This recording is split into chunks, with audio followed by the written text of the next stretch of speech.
bác cho mến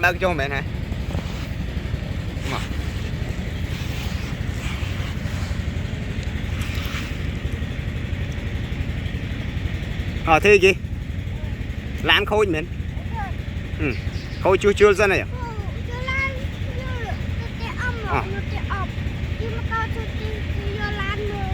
thì vô mới dần bằng không vô ấy mà thế gì lan khôi lan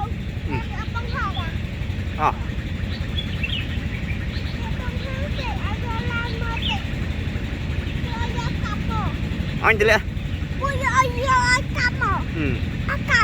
nè cặp đi rồi cặp ai la đã cặp đã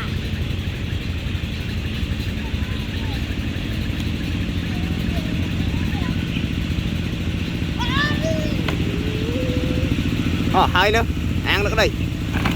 thật lẹ bạt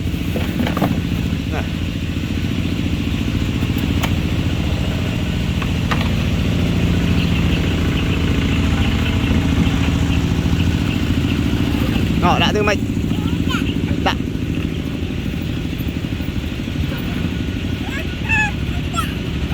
với ba đã rồi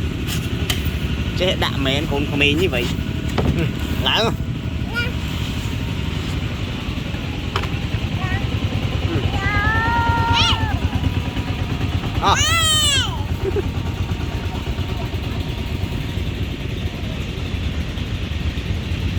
đã đây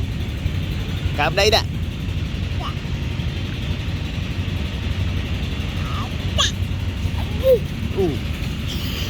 mưa làn lôi nè làn đi mưa miếng đây hết ọt lì cặp đây đã ba nè mưa đây bao tiền nữa đây vẫn nắng nè đâyទៀតmưa ít mà riêng pram đã mưa miền nè đó aja cho